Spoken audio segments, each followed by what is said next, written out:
The Wicked Prince. Once upon a time, in a vast and powerful kingdom, there lived a prince who cared for nothing but his own glory and dominion. His heart was filled with arrogance, and his only dream was to conquer all lands and rule over them with an iron fist. Wherever he marched, he brought destruction. His soldiers trampled fields of golden wheat, set villages ablaze, and reduced mighty forests to ashes. Smoke and fire rose to the heavens, darkening the sky. Mothers clutched their children, hiding behind crumbling walls, while ruthless soldiers hunted them down, their eyes gleaming with wicked delight. As time passed, the prince's name became a whisper of fear among nations. He looted the treasures of every kingdom he conquered, hoarding mountains of gold in his grand palace. With his stolen wealth, he built towering castles and magnificent halls, where his people gathered to marvel at his riches. They praised their ruler, blinded by his power, never thinking of the sorrow he inflicted upon others. The prince took great pleasure in admiring his treasures. He often wandered into his vast vault, running his fingers through the shimmering gold. "I am the greatest prince of all," he would declare, "but this is not enough. I must have more. No one shall rival my might."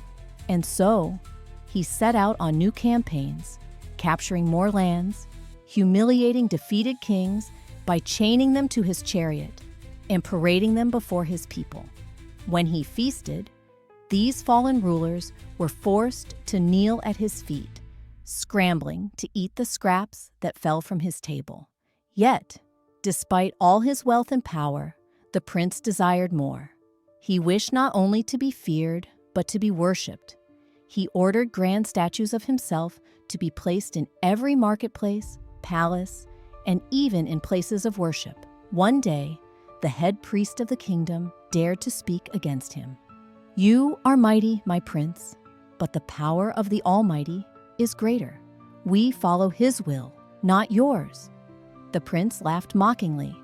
"Then I shall conquer the Almighty as well," he declared with madness in his eyes. Determined to reach the heavens, he commanded the finest craftsmen to build a marvelous flying ship.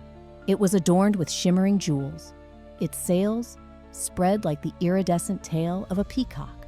Thousands of birds were harnessed to pull the ship, and with great fanfare, the prince set sail towards the skies. Higher and higher the ship soared. The mountains turned into tiny specks. Rivers curled like silver threads, and soon, even the world itself became nothing more than a distant map. The prince gazed downward, laughing with triumph. "I am above all. Soon, even the heavens will bow to me."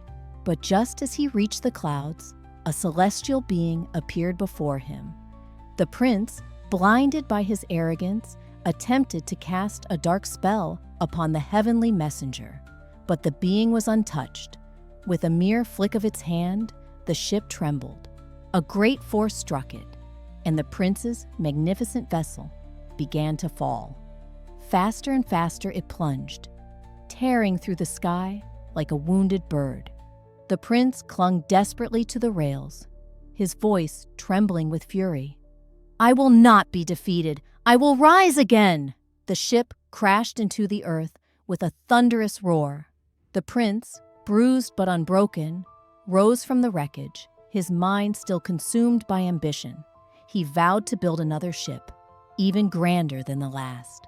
For 7 years, he toiled, gathering soldiers from every land he had conquered. His new vessel was larger, stronger, and more dazzling than before. However, as he prepared to set sail once more, a strange plague befell him. Swarms of tiny insects, no larger than grains of sand, descended upon him.